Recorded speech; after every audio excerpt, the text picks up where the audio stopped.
जैसा कि आप लोग को मैं बताया था कि आप लोग के बीच में ऐसा ऐसा जो है वीडियो आएगा, एक वीडियो आएगा हर एक सब्जेक्ट से, जिसमें टोटल क्वेश्चन का हम लोग जो है मुख्य जो बातें होगा उसको ध्यान में रखने का प्रयास करेंगे। और आपके एग्जाम के लिए कहा जाए तो ये रिवीजन है एक ही वीडियो में, या कहा जाए कि आपका ये वीडियो रामबाण साबित हो सकता है। तो वीडियो को कंप्लीट देखिएगा। इसमें जितना भी मेंटल हेल्थ नर्सिंग का जितना भी महत्वपूर्ण प्रश्न है सबको शामिल किए हैं और सबका निचोड़ देखेंगे। ठीक है, निचोड़ मीन्स उसके अंदर के कौन कौन से पॉइंट हैं सब देख लेंगे और आपको एग्जाम में याद आएगा पॉइंट, तो आप आसानी से उसके अंदर के चीज़ों को लिख पाएंगे। चलिए शुरू करते हैं सेकेंड ईयर का मेंटल हेल्थ नर्सिंग का ये वीडियो।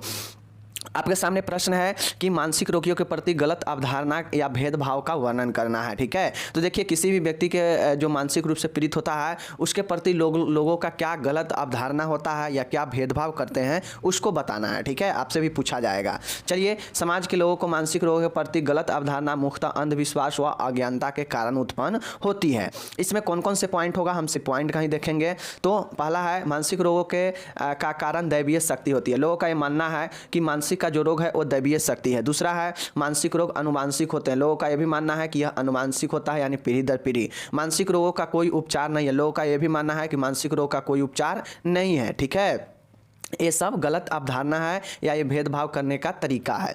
मानसिक रोग जीवन प्रयत्न रहता है। लोगों का यह भी मानना है कि मानसिक रोग जो है जीवन भर रहने वाला होता है। ठीक है, मानसिक रोग सामाजिक कलंक है। लोगों का यह भी मानना है कि किसी को अगर मानसिक रोग हो जाए तो वह समाज का कलंक होता है। ठीक है, ये सब एक गलत मिसपरसेप्शन है। मानसिक रोग संक्रामक होते हैं। लोगों का यह भी मानना है, बहुत लोगों को जानकारी के अभाव के कारण, कि मानसिक रोग संक्रामक होते हैं जिसके कारण उससे भेदभाव करते हैं। ठीक है, नेक्स्ट देखिएगा कि मानसिक रोगी ज़्यादा खतरनाक होते हैं। लोगों का यह भी मानना है कि जो मानसिक रोगी होते हैं वह ज़्यादा खतरनाक होते हैं। ठीक है, देखिए इस सब के अंदर लिखा हुआ है, वो आपको लिखना है, बस पॉइंट में बताते जा रहा हूँ।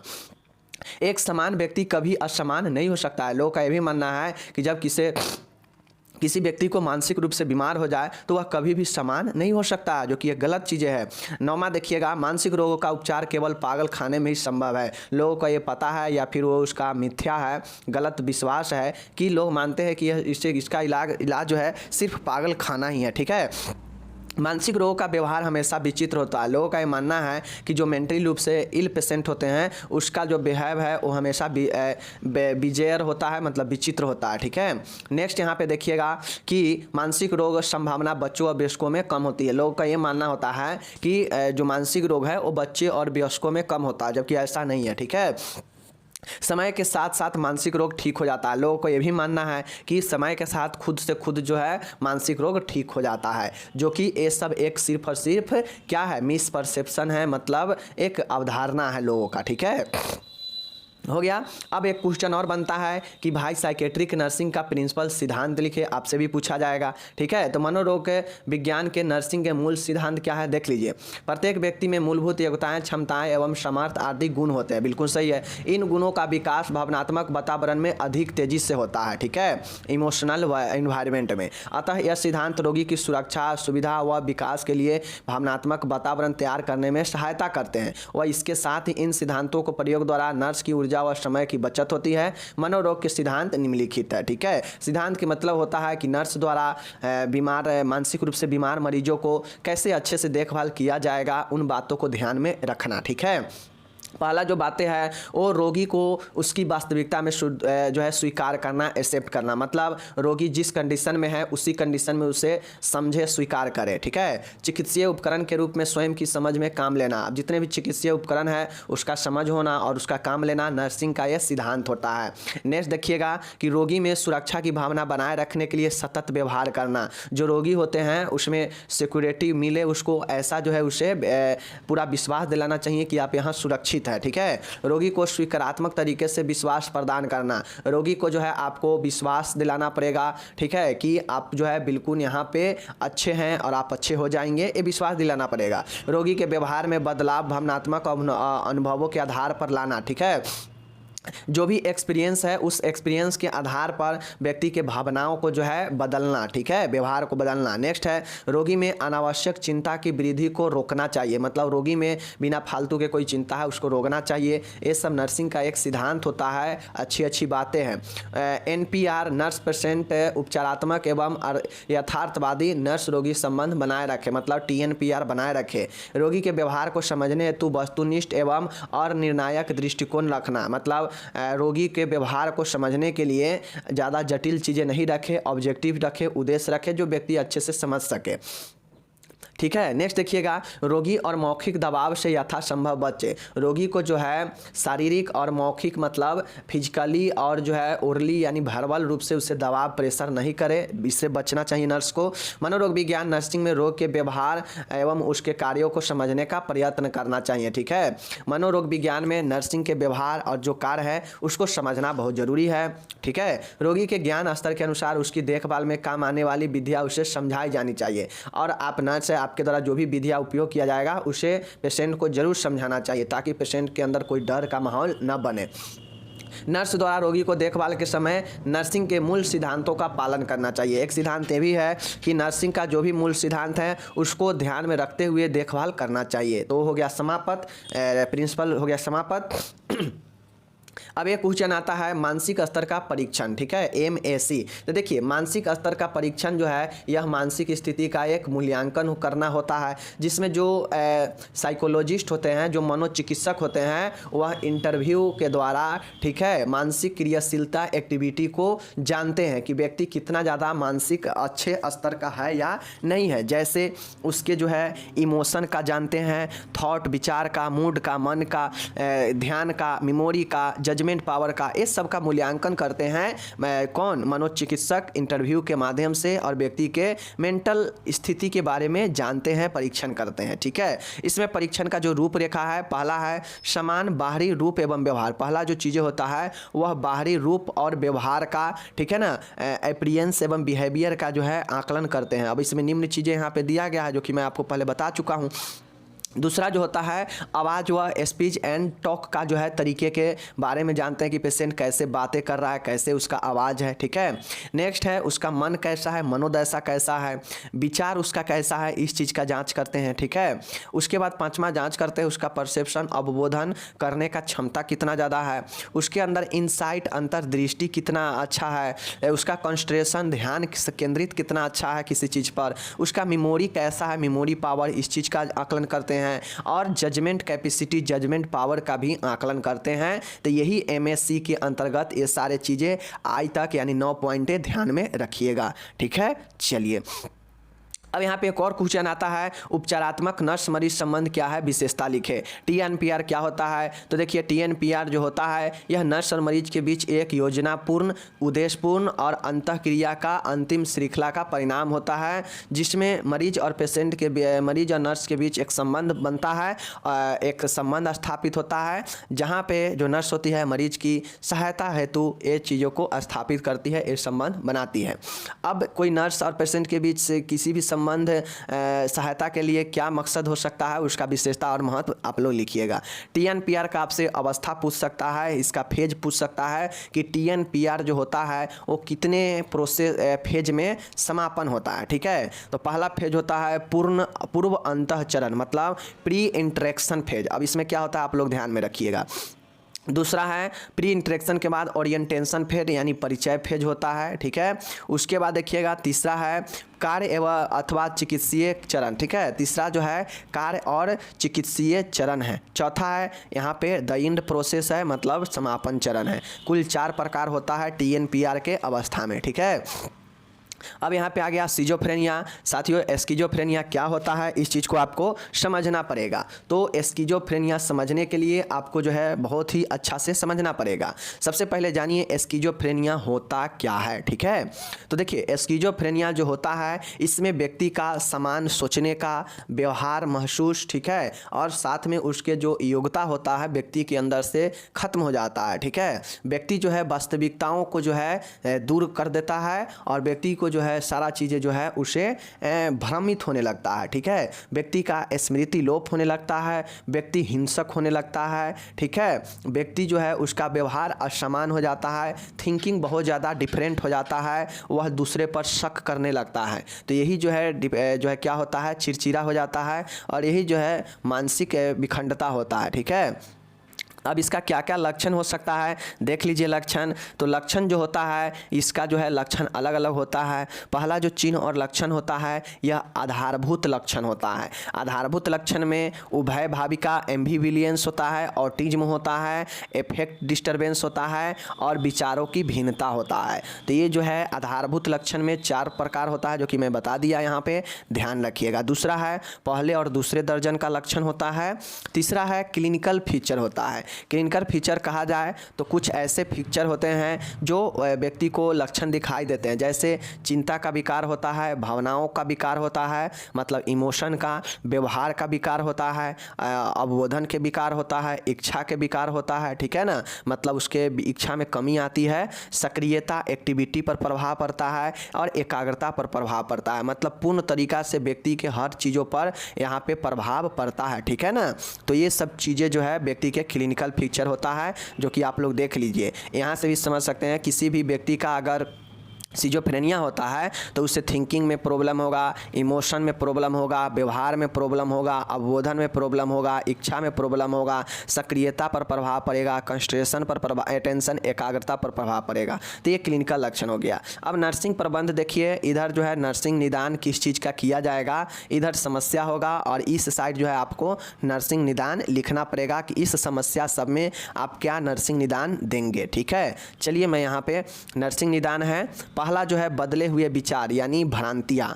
जो पेशेंट सिजोफ्रेनिया का होगा उसमें भ्रांतियाँ पाया जाता है, यानी वह गलत चीज़ों को क्या करता है, कोई भी चीज़ें कुछ भी नहीं होता है लेकिन उसके अंदर वो चीज़ें महसूस होता है, मतलब किसी पर जो है क्या करना, गलत तरीके से जो है उस पर लालछन लगाना, या किसी अगर पति के हुआ है तो पत्नी पर शक करना, जबकि ये है ऐसा कुछ नहीं लेकिन फिर भी शक कर रहा है, यानी भ्रांतियाँ हैं, ठीक है। तो इस प्रकार से बदले हुए विचार होते हैं।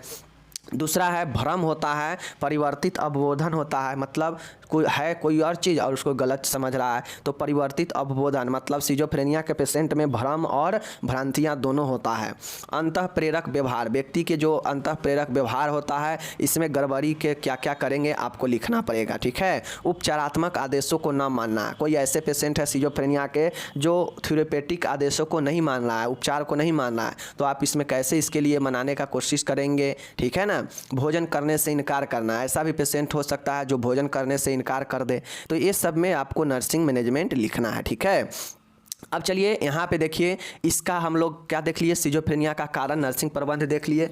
अब हम लोग यहाँ पे देखते हैं सिजोफ्रेनिया का जो है आपका सिजोफ्रेनिया का क्या चीज़ देखते हैं, सिजोफ्रेनिया का कारण देखते हैं। कारण क्या क्या होता है साथियों, कारण बहुत आसान है, इसके कई कारण हो सकते हैं। पहला अनुवांशिक कारण हो सकता है, दूसरा व्यक्तित्व यानी खुद के कारण हो सकता है, तीसरा माता पिता या बच्चों के बीच संबंध, पेशेंट चाइल्ड रिलेशनशिप कैसा रहा है पहले, ये भी कारण बन सकता है, ठीक है। समाज से दूर होना, ये भी कारण बन सकता है। परिवार, ठीक है ना, परिवार में बार बार झगड़ा कलह या परिवार से दूर होना, ये भी कारण बन सकता है। ऑर्गेनिक कारण भी हो सकता है, ठीक है ना।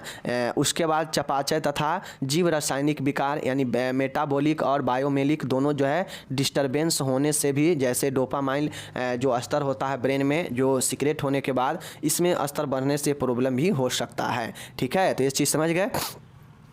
अब यहाँ पे हम लोग से प्रकार पूछ सकता है सिजोफ्रेनिया का, तो देखिए सिजोफ्रेनिया का अनेक निम्नलिखित प्रकार है। एक होता है सिंपल साधारण, एक होता है hebephrenic schizophrenia, catatonic schizophrenia, paranoid schizophrenia, उग्र schizophrenia, late schizophrenia, acute schizophrenia, ठीक है ना, बचपन व युवा अवस्था का सिजोफ्रेनिया, अवशिष्ट सिजोफ्रेनिया, एस्कीजो एफेक्टिव सिजोफ्रेनिया, विक्षेपी आभासी यानी स्यूडो न्यूरेटिक सिजोफ्रेनिया। तो ये सब जो है सिजोफ्रेनिया का प्रकार है, ध्यान में रखिएगा। अब हम लोग आ गए हैं उन्माद में। उन्माद मीन्स मेनिया के रोग, ठीक है। मेनिया क्या होता है, उन्माद देख लीजिए। तो उन्माद जो होता है, जिस व्यक्ति में उन्माद होता है उसमें उसका व्यवहार, उसका विचार, उसका भाव, उसका मूड जो है व्यक्ति का बदल जाता है। व्यक्ति कभी कभी बहुत ज़्यादा दुखी हो जाएगा, कभी कभी व्यक्ति बहुत ज़्यादा जो है खुशी हो जाएगा, अचानक से रोने लगेगा, बहुत ज़्यादा मुहावरे कहावत कहने वाला होगा, बात बात पे वो जो है चुटकुले कहेगा। तो इस प्रकार के जो व्यक्ति होता है वो उन्माद वाला होता है, ठीक है।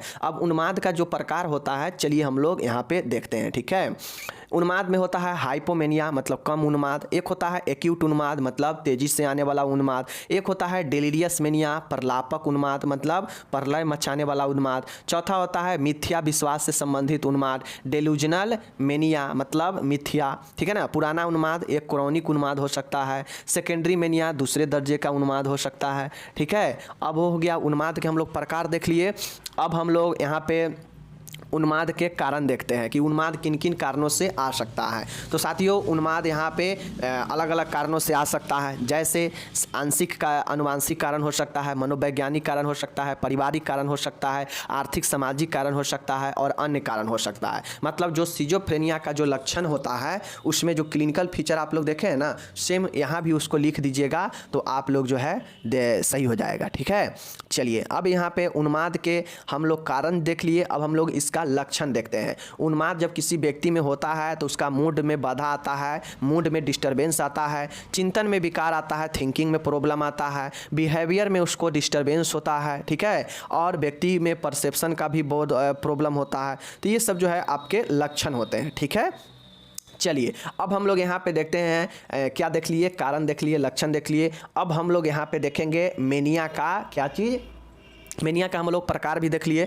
अब हम लोग देखेंगे मेनिया का प्रबंध कैसे किया जाएगा। पहला है चिकित्सीय प्रबंध। तो जब मेनिया वाला पेशेंट बहुत ज़्यादा उग्र हो जाएगा तो उसे अस्पताल में भर्ती कराया जाएगा, औषधि मेडिकेशन दिया जाएगा, ठीक है। नेक्स्ट देखिएगा फिजिकल थेरेपी दिया जाएगा, साइकोथेरेपी दिया जाएगा। अब इस सब के अंदर क्या क्या होता है आप लोग को मैं बता चुका हूँ, ठीक है। चलिए उन्माद का नर्सिंग प्रबंध कैसे करेंगे, तो इस बगल नर्सिंग का जो है क्या क्या नर्स करेगी वो चीज़ें हैं, और इस साइड जो है इस नर्सिंग उन्माद में क्या क्या प्रॉब्लम होगा और इस प्रॉब्लम को कैसे नर्स जो है हस्तक्षेप करेगी, कैसे सहायता करेगी पेशेंट को, तो वो है। बाकी हम ये पॉइंट को पढ़ते हैं नर्सिंग में क्या क्या समस्या होगा।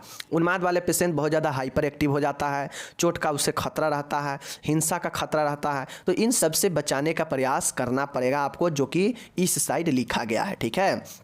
पोषण में परिवर्तन आता है व्यक्ति का, ठीक है, जो मेनिया से ग्रसित होता है। मेनिया वाला को सोने के आदत में बदलाव आ जाता है, साफ सफाई पर ध्यान नहीं देता है, निर्णय में बाधा आ जाता है, समायोजिक जो समायोजन होता है वो बिगड़ जाता है, ठीक है। चलिए देखिए मोनिया हो, सिजोफ्रेनिया हो, ये सब एक डिप्रेशन हो, ये सब एक कैटेगरी का लगभग बीमारी होता है। तो इसमें जो आप नर्सिंग हस्तक्षेप नर्सिंग प्रबंध लिखेंगे ना, सब में सेम चीज़ें हो जाएगा, ठीक है। मूड में बाधा, विचार में बाधा, व्यवहार में बाधा, खान पान में बाधा, साफ सफाई में बाधा, और इसी सब को नर्सिंग हस्तक्षेप लिख देना है, ठीक है। अब हम लोग हिस्टीरिया देखते हैं। सबसे पहले जान लीजिए हिस्टीरिया क्या होता है। साथियों हिस्टीरिया रोग में जो है अचानक से दौरा पड़ना होता है पेशेंट को, एकाएक व्यक्ति का आवाज़ बंद हो जाता है, उसके सामने कुछ दिखाई नहीं देगा, ठीक है, हाथ पांव में लकवा मार देता है और यादाश्त समाप्त हो जाता है व्यक्ति का, कोई भी अंग या कोई भी भाग जो है शरीर का सुन्न पड़ जाता है, और ज़्यादा जो है और सारी चीज़ का जो है लक्षण होता है। और इसमें व्यक्ति का जो है संवेदी मतलब सेंसरी और मोटर गति वाला चीज़ें, ये सब जो है व्यक्ति का प्रभावित होता है, ठीक है। यही जो है हिस्टीरिया होता है, समझ गए। चलिए अब यहाँ पे हिस्टीरिया का क्या क्या कारण हो सकता है होने का। मनोवैज्ञानिक कारण भी हो सकता है, बच्चे और अभिभावक के बीच कैसा संबंध है ये भी हो सकता है, सामाजिक सांस्कृतिक कारक भी हो सकता है यानी सामाजिक कारण।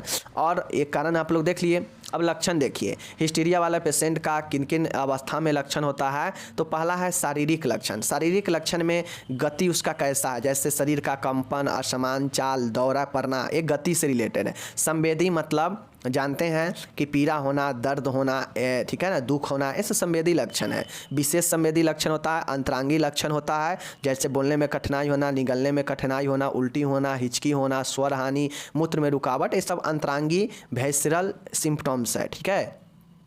दूसरा है शारीरिक के बाद मानसिक लक्षण में भी हो सकता है पेशेंट को समस्या, ठीक है। अब इसका उपचार प्रबंध कैसे होगा हिस्टीरिया वाले का, तो पेशेंट को अलग रखा जाएगा, उसे प्लेसबो थेरेपी दिया जाएगा, ड्रग थेरेपी दिया जाएगा, ठीक है। उसके बाद एब्रिएटिव थेरेपी दिया जाता है, हिप्नोसिस, ठीक है ना। उसके बाद जो है साइकोथेरेपी जो है दिया जाता है और केस वर्क किया जाता है। तो ये सब जो है प्रबंध होगा हिस्टीरिया में, ठीक है। चलिए उसके बाद फैमिली थेरेपी भी दिया जाएगा।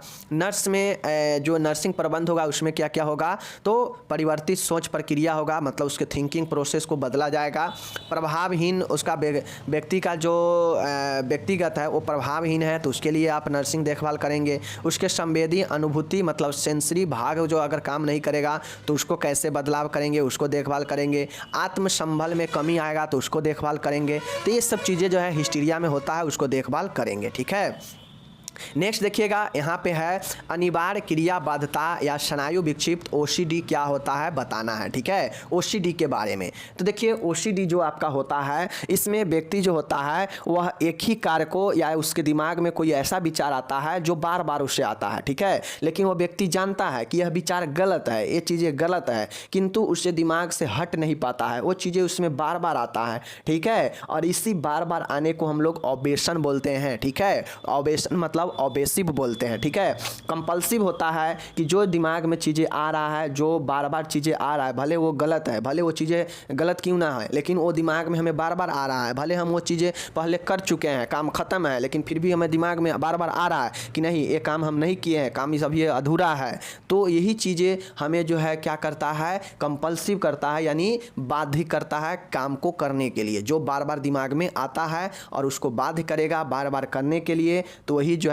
ऑब्सेसिव कंपल्सिव डिसऑर्डर होता है। जैसे ताला मार दिए और ताला मार के चले गए, लेकिन दिमाग में बार बार ध्यान में आ रहा है कि वो हम रूम में शायद ताला नहीं मारे हैं, गैस बंद कर दिए हैं, लेकिन कुछ देर के बाद याद आ रहा है कि हम शायद गैस बंद नहीं किए हैं, और बार बार वही दिमाग में आ रहा है, और फिर आप लास्ट में आके अपने घर में आके गैस को देखते हैं तो बंद रहता है। तो इस प्रकार के समस्या ऑब्सेसिव कंपल्सिव डिसऑर्डर होता है। ठीक है, अब इसके क्या क्या जो है कारण हो सकते हैं ओसीडी का। सबसे पहला कारण है जीनेटिक फैक्टर, अनुवांशिक कारक। देखिए अनुवांशिक कारक आप लोग लिखिएगा। ठीक है ना, किसी भी मानसिक रोग में, ठीक है, अनुवांशिक रोग लिख दीजिए, कारण लिखिएगा, सही रहेगा। बायोलॉजिकल कारण भी सही रहेगा, बचपन के अनुभव, ठीक है ना, ये भी आपका यहाँ पे है, और मनोवैज्ञानिक कारण भी हो सकता है ओसीडी का। ठीक है, तो ओसीडी हो गया। अब बाकी देख लीजिएगा ओसीडी में क्या क्या जो है चिकित्सीय प्रबंध होगा। तो ड्रग थेरेपी चलेगा, यानी दवाई चलेगा जो कि साइकोटिक वाला होगा। उसके बाद बिहेवियर थेरेपी पेशेंट में चलेगा। ठीक है, उसके बाद साइकोथेरेपी चलेगा और ईसीटी चलेगा। अगर पेशेंट को बहुत ज़्यादा दिक्कत हो जाएगा तो उसे ईसीटी जो है दिया जाएगा। ठीक है, कब दिया जाएगा, जब उसमें डिप्रेशन का लक्षण पाया जाएगा तब दिया जाएगा ईसीटी। समझ गए। नर्सिंग प्रबंध क्या है, तो वही चीज़ें हैं, प्रभावहीन व्यक्तिगत को अनुकूल करना, बदली हुई भूमिका को निभाना, पेशेंट का अगर कोई चीज़ें बदल गया है भूमिका रोल तो उसे जो है ठीक करना। तो ये सब जो है आपको ओसीडी में होता है। ठीक है, अब हम लोग आते हैं डेमनेशिया के यहाँ। डेमनेशिया जो होता है, मनोभ्रंश जो होता है, देख लीजिए मनोभ्रंश जो होता है यह एक उपार्जित मनोविकार है। ठीक है, जिसमें बुद्धि, व्यक्तित्व, स्मृति, ध्यान, भाषा आदि प्रभाव होता है। ठीक है, इसे उपार्जित मनोविकार कहते हैं। क्रिएटिव मनोभ्रंश के कारण बौद्धिक क्षमताओं लोप हो जाते हैं, जिससे व्यक्ति व्यावसायिक और सामाजिक कार्यों में संतुलन नहीं बना पाता है। ठीक है, मनोभ्रंश का वर्गीकरण दो तरह से किया गया है, एक प्राइमरी और एक सेकेंडरी। प्राइमरी में कौन कौन से है देख लीजिए। प्राइमरी जो रोग होता है यह क्या होता है, आपके कोई वैस्कुलर प्रॉब्लम के कारण या फिर अल्जाइमर रोग के कारण यह जो है प्राइमरी आता है। ठीक है, एल्जाइमर रोग जैसे वृद्धावस्था में होता है व्यक्ति का, और यह जो है व्यक्ति के क्या करता है कि व्यक्ति को स्मृति को नष्ट हो जाता है और व्यक्तित्व को प्रभावित करता है। एल्जाइमर रोग में क्या होता है, मेमोरी नष्ट होता है और पर्सनालिटी को प्रभावित करता है। समझ गए, जो कि एक वृद्ध 60 से बाद होने वाला रोग होता है, और ये जो है डेमनेशिया लाता है, जो कि प्राइमरी टाइप का होता है। और अगर किसी को वैस्कुलर जैसे ब्रेन में रक्त प्रवाह के कम होने से जो बौद्धिक क्षमता आता है, गिरावट आता है, तो वो जो है वैस्कुलर डेमनेशिया होता है। और ये प्राइमरी का दोनों टाइप्स देख लिए। ठीक है, अब हम लोग द्वितीयक का देखते हैं। द्वितीयक मनोभ्रंश में, द्वितीयक मनोभ्रंश में है कि पदार्थों के दुरुपयोग, कोई ऐसे पदार्थ नशीला का यूज करना जिससे मानसिक या बौद्धिक क्षमता में लोप होगा, तो ये जो है द्वितीयक मनोभ्रंश होता है। तीसरा होता है पिक्स रोग के कारण मनोभ्रंश। ठीक है, पिक्स रोग के कारण। उसके बाद जो है पिक्स रोग में होता है कि जो तंत्रिका कोशिकीय है उसमें सूजन होने से जो है होता है, यह जो है अधेड़ उम्र में होता है, और पुरुषों की अपेक्षा स्त्रियों में पिक्स रोग अधिक होता है। ठीक है, तीसरा HIV के कारण होता है, और चौथा जो है द्वितीय कैटेगरी का वो विल्सन रोग के कारण होता है। आप लोग को पता है विल्सन रोग क्या होता है, तो विल्सन रोग जो होता है इससे लक्षण लीवर की दुष्क्रिया, विकृति, पेशीय तान ये सब होता है, ठीक है। और यह जो है अलिंगनीय सूत्रीकीय विकार है, ऑटोसोमल डिसऑर्डर है, कौन सा, विल्सन रोग। तो ये दो जो वर्गीकरण किया गया था उसमें पहला में एल्जाइमर और वस्कुलर है, और दूसरा में जो है आपका पिक्स रोग है, HIV कारण है, और विल्सन है, ठीक है। चलिए समझ गए। मनोभ्रंश का क्लिनिकल परीक्षण में देखिए पहला होता है प्राइमरी अवस्था, दूसरा है मध्य अवस्था, और तीसरा होता है अंतिम अवस्था। और व्यक्ति का इसी 3 अवस्था में जो है आपको देखभाल करना पड़ेगा। पहला अवस्था में थोड़ा प्रभावित होगा, दूसरा अवस्था में मध्यम प्रभावित होगा व्यक्ति, और तीसरा अवस्था में पूर्ण रूप से प्रभावित हो जाएगा डेमेंशिया से। और डेमेंशिया में होता क्या है आप लोग जानते ही हैं, और इसी चीज़ को तो देखभाल करना है प्रथम, द्वितीय और तृतीय स्टेज में, ठीक है। चलिए ये हो गया। अब एपिलेप्सी क्या होता है, देखिए मूर्छा जब होता है तो यह एक मस्तिष्क का बीमारी है, ठीक है, जिसमें मस्तिष्क का जो कार्य होता है उसमें दौरे पड़ने से जो है यह होता है। साथ में मस्तिष्क में झटका लगता है, और बिना कुछ समय के लिए जो है कुछ समय के लिए व्यक्ति जो है अनकॉन्शियस हो जाता है, ठीक है। और यही जो है मूर्छा कहलाता है। मूर्छा के अनेकों कारण हो सकते हैं, जैसे मेनिंजाइटिस हो सकता है, ब्रेन इंजरी हो सकता है, उसके बाद जो है से आपका मस्तिष्क शोथ हो सकता है, तीव्र बुखार हो सकता है, हृदय परिवर्तन हो सकता है, मस्तिष्क अबूर्ध हो सकता है, बहुत कंडीशन होता है जिसके कारण व्यक्ति का मूर्छा आता है, एपिलेप्सी होता है। एपिलेप्सी का लक्षण जो है आपके प्रवेगी प्रॉक्सिमल होता है और इंट्रा प्रोमॉक्सिमल होता है। 2 प्रकार के लक्षण होते हैं, प्रॉक्सिमल और इंट्रा प्रोक्सिमल, ठीक है। उपचार क्या होता है, एंटी इलेप्टिक्स ड्रग ब्रोमाइड्स दिया जाता है, और एंटी सीजर द्रव एसिटाजुलोमाइड दिया जाता है, ठीक है। चीज़ें ध्यान में रखिएगा।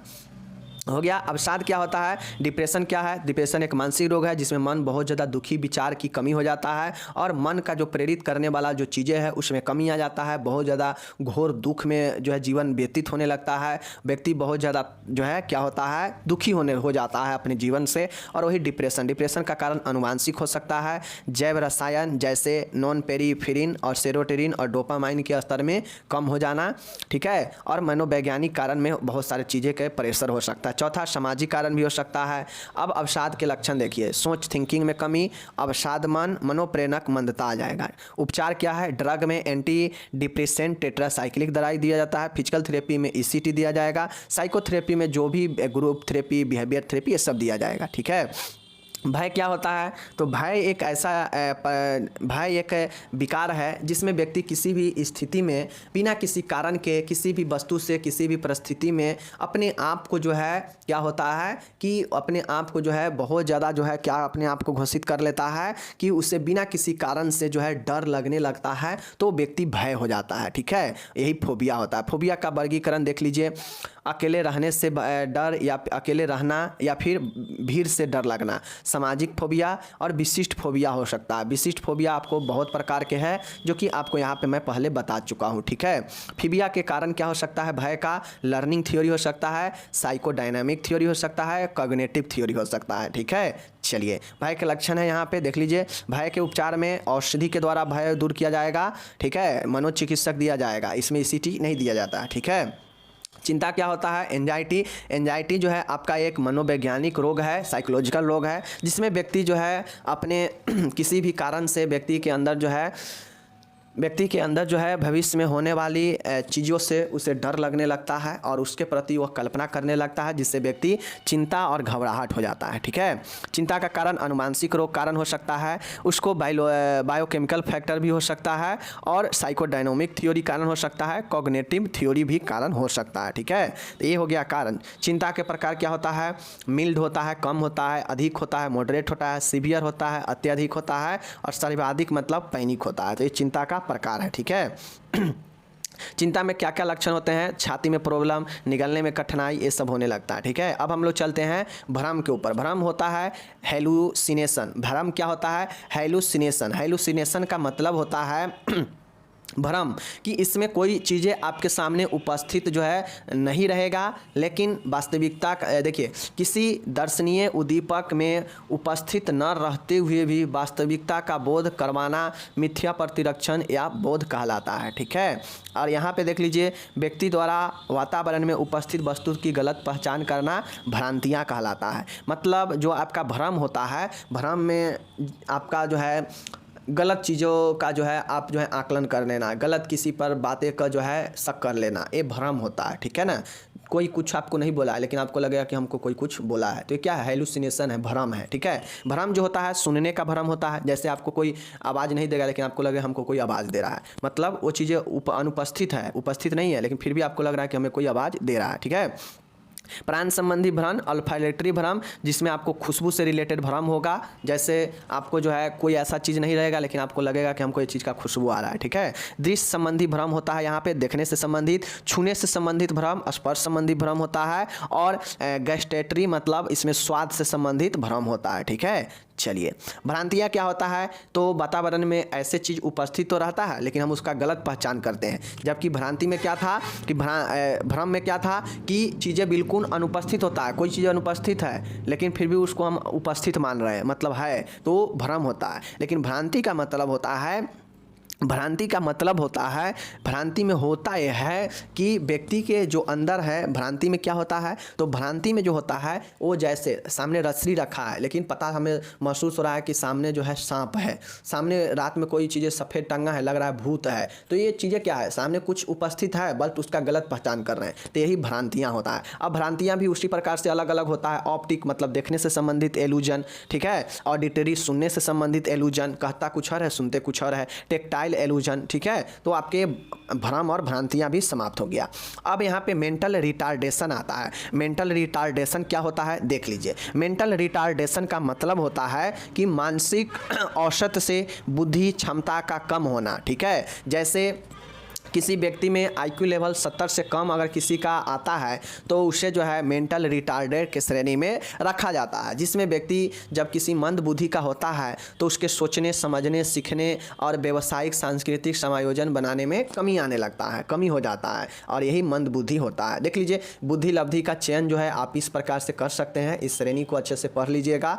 पूछेगा मंद बुद्धि तो ये बनाना पड़ेगा। कारण बहुत सारे हो सकता है, अज्ञात कारण, अनुवांशिक कारण, जन्म के पूर्व का कारण में कोई संक्रमण से संबंधित हो सकता है, तो हो गया आपका मेंटल रिटार्डेशन। बाकी उसका उपचार और नर्सिंग प्रबंध आप लोग खुद से लिखिएगा, ठीक है। चलिए, नेक्स्ट है साइकोफार्मेकोलॉजी है। साइकोफार्मेकोलॉजी में मतलब औषध विज्ञान का वह शाखा जहाँ पे मनोरोग का इलाज जो है औषधि के द्वारा किया जाता है और उसके दुष्प्रभाव, प्रभाव और उसके प्रबंध का अध्ययन किया जाता है, मानसिक रोगों का, वही जो है साइकोफार्मेकोलॉजी कहा जाता है। साइको मतलब मानसिक, फार्मेको मतलब औषध, मतलब मानसिक औषध विज्ञान, ठीक है ना। अब इसमें मनोरोग के लिए उसके दवाई, उसके प्रबंध, उसके प्रभाव, उसके साइड इफेक्ट सबके बारे में अध्ययन होगा, तो साइकोफार्मेकोलॉजी हो जाएगा, ठीक है। साइकोफार्मेकोलॉजी का जो है आप लोग देख लीजिए यहाँ पे, बाकी मैं पहले विस्तृत में बता चुका हूँ, तो जैसे मैं अभी बोल रहा हूँ तो ऐसा नहीं है कि एक लाइन में लिख के निकल जाइएगा तो फिर हो गया, कॉपी भी आपका फुल हो जाएगा, नंबर भी मिल जाएगा।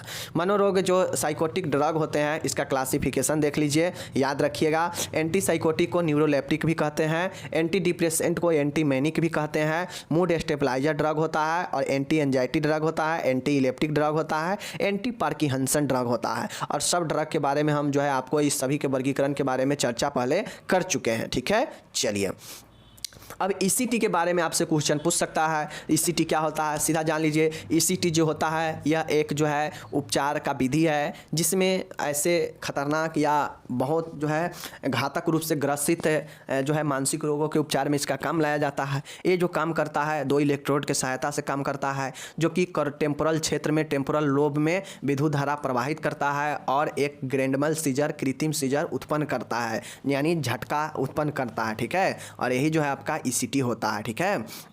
ईसीटी का जो संकेत होता है देख लीजिए, मनोविकृति विकार की अवस्था में, जैसे उन्माद, भयानक पागलपन, दौरे में और अंगीय मनोवृत्ति विकार में, मतलब मूड डिसऑर्डर में, सिजोफ्रेनिया में संकेत करता है, डिप्रेशन में संकेत करता है कि ईसीटी दिया जाएगा, और वैसे मरीज जो ट्रीटमेंट में जो है सहायता नहीं कर रहा है तो उसको भी दिया जाएगा, ठीक है। बाकी ईसीटी का किसको नहीं देना चाहिए, तो जिसके जो है संबंधित लक्षण, जैसे ये सब जो है इसमें नहीं दिया जाना चाहिए ईसीटी, ठीक है। आप लोग देख लीजिए। नेक्स्ट है निश्चित लक्षण। संबंधित लक्षण के बाद अगर किसी में निश्चित लक्षण हो, जैसे रक्त का क्लॉट होना, ठीक है, इंट्राक्रैनियल प्रेशर बढ़ना, रक्त वेसल्स का फूलना, तो इस सब में भी निश्चित लक्षण है तो इसमें नहीं दिया जाएगा, ठीक है। ईसीटी देने की प्रक्रिया क्या है? तो देखिए ईसीटी देने के दो प्रक्रिया है, एक तो औषधि के आधार पर और एक इलेक्ट्रोड के स्थिति के आधार पर। ठीक है, औषधि के आधार पर दो है, एक प्रत्यक्ष है एक अप्रत्यक्ष है। ठीक है, इस प्रत्यक्ष वाला में जो है दवाई नहीं दिया जाता है, जबकि ये अप्रत्यक्ष वाला में जो है औषधि दी जाती है बेहोशी के लिए। ठीक है, इलेक्ट्रोड की स्थिति के आधार पर देख लीजिए यूनिलेटरल होता है, बाईलेटरल होता है। बाकी ये यूनिलेटरल बाईलेटरल क्या होता है देख लीजिएगा। ईसीटी कार्य कैसे करता है? ईसीटी का कार्य करना जो है देख लीजिए, यह उच्चतम प्रभाव 5 से 10 पर ही प्राप्त कर लेता है, लेकिन अगर किसी को बहुत दिनों से सिजोफ्रेनिया है तो उसे 20 से 25 ईसीटी की आवश्यकता होती है। बाकी उससे जो है ईसीटी सप्ताह में कम से कम 3 बार जो है प्रयोग किया जाता है, कम से कम नहीं अधिकतम 3 बार। ठीक है, सप्ताह में।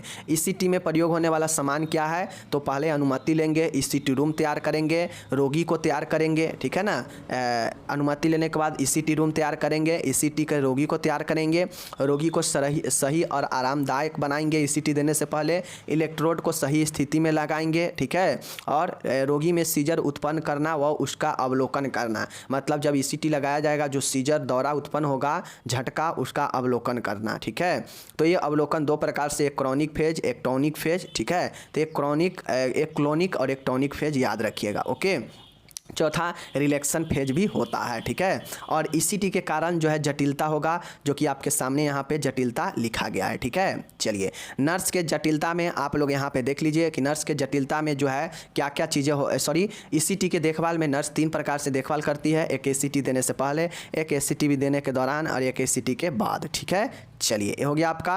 अब यहाँ पे देखिए आपको जो है साइको सोशल थेरेपी है, जिसमें आप लोग को पता है कि मनोचिकित्सा यानी साइकोलॉजिस्ट के द्वारा जो मनोचिकित्सा होते हैं वो क्या करते हैं कि साइको सोशल थेरेपी देते हैं, जिससे व्यक्ति के विचार, अनुभूति, शारीरिक अनुभव और उसके संबंधों का परीक्षण करते हैं इसके द्वारा। ठीक है, और फिर जो है व्यक्ति को एक अलग वातावरण तैयार करके ठीक किया जाता है। न ये कोई आपका मशीन होता है, न ये कोई दवाई होता है, इसमें व्यक्ति के जो है मानसिक स्थिति को बदला जाता है अलग अलग थेरेपी के माध्यम से।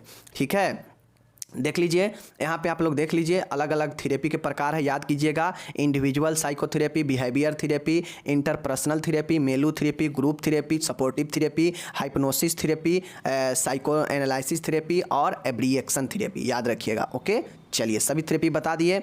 अब देखिए आपसे क्वेश्चन पूछेगा कि सामुदायिक मानसिक स्वास्थ्य सेवा का कौन कौन से प्रकार है बताइए। तो प्रकार में ये 4 प्रकार याद रखिएगा, promotive service, preventive service, curative service और रिहेबिलिटेटिव सर्विस। उन्नयन सेवा, रोकथाम सेवा, उपचार सेवा, पुनर्वास सेवा, ये कुल 4 प्रकार के सामुदायिक मानसिक स्वास्थ्य का सेवा है। ठीक है, बाकी इसका उद्देश्य आप लोग लिख दीजिएगा कि क्या क्या इसमें हो सकता है। ठीक है, चलिए नर्स की भूमिका क्या होगा मानसिक स्वास्थ्य में देख लीजिए। नैदानिक भूमिका होगा, अध्यापक की भूमिका होगा, परामर्शदाता की भूमिका होगा, उसके बाद जो है समायोजन की भूमिका होगा, कोऑर्डिनेट का, वकील का भूमिका, प्रशासक की भूमिका, संपर्ककर्ता की भूमिका, आवासीय देखभाल की भूमिका। ठीक है, और ये चीज़ है। विभिन्न आयु वर्ग में मनोरोग का रोकथाम कैसे करेंगे? तो प्रसव से पूर्व के होने वाले रोकथाम, ठीक है, प्रसव काल के बाद होने वाले देखभाल, बाल अवस्था में रोकथाम, वयस्का अवस्था में रोकथाम, ठीक है, किशोरा अवस्था में रोकथाम, वृद्धा अवस्था में रोकथाम। तो ये विभिन्न जो है अवस्था में रोग होता है जो कि आपको लिखना है। ठीक है,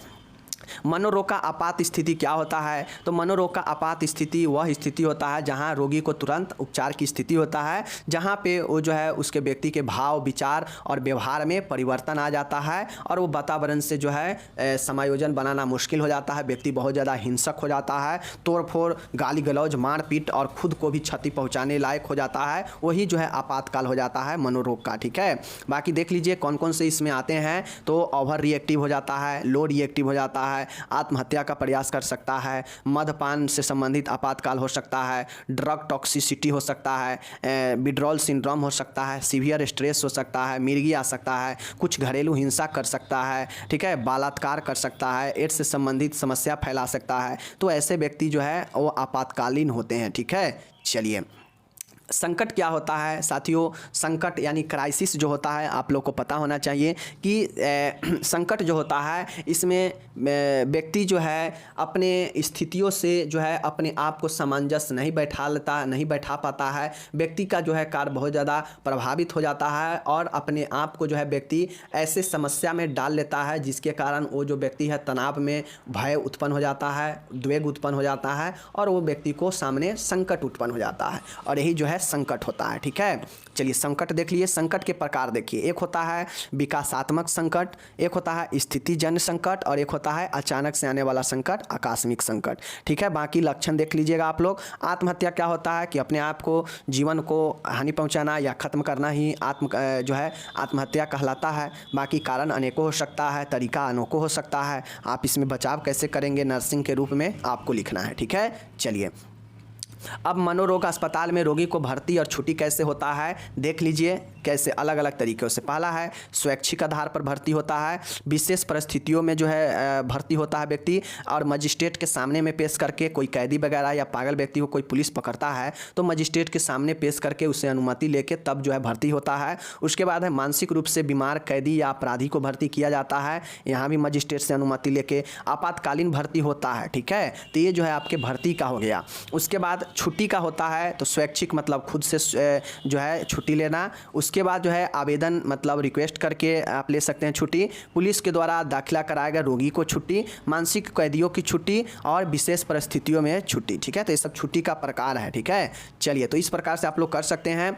कुछ ऐसे कानूनी चीज़ें हैं जो नर्स को ध्यान रखना चाहिए मनोरोगी के देखभाल में। ठीक है, कानूनी जिम्मेदारी है जिससे मरीज का कोई जो है प्रॉब्लम ना हो। उन सारे चीज़ों को ध्यान में रखते हुए नर्स किन किन चीज़ों को ध्यान में रखेगी जिससे मरीज का कोई भी हानि ना हो और मरीज जो है उसे हर एक अधिकार, हर एक उपचार, हर एक देखभाल और सुरक्षा मिले। तो नर्स किन किन चीज़ों को ध्यान में रखेगी देख लीजिए। पहला है उच्च स्तरीय देखभाल। नर्स को उच्च स्तरीय देखभाल करना चाहिए। रोगी के अधिकार की जानकारी लेना, रोगी के कौन कौन से अधिकार है जानकारी लीजिए। रोगी या उसके संबंधियों से सहमति पत्र लीजिए, कानूनी है चीज़ है। ठीक है, रोगी से संबंधित जानकारी को गुप्त रखना। ऐसा नहीं है कि कोई भी आएगा पूछेगा रोगी के बारे में बता देंगे, ऐसा नहीं, गुप्त चीज़ें रखेंगे। ठीक है, उसके बाद देख लीजिए यहाँ पे आप लोग कि नैतिक लीगल ड्यूटी अपना जो होगा करेंगे। माल प्रैक्टिस को नकारना मतलब गलत चीज़ों से, गलत नुकसान करने से बचना चाहिए। रिकॉर्ड व रिपोर्ट जरूर बनाना चाहिए और अस्पताल के नियमों को पालन करना चाहिए। तो ये सब जो है कानूनी अधिकार है। ठीक है, और मैं यहाँ पे आपको जो है चीज़ें को कंप्लीट कर दिया। इसी के अंदर से आपके एग्जाम में क्वेश्चन आएंगे और आप बनाएंगे। अब ये जो है मैं यहाँ पे कंप्लीट कर दिया। एक वीडियो में मैं कहा था टोटल क्वेश्चन शॉर्ट लॉन्ग जिस भी प्रकार से है मैंने सबको कंप्लीट कर दिया, और बाकी कुछ क्वेश्चन है जो आपको फर्स्ट ईयर सेकेंड ईयर का सेम है तो उसको एक वीडियो में कर लेंगे। ठीक है, चलिए मिलेंगे अगले वीडियो में, तब तक धन्यवाद।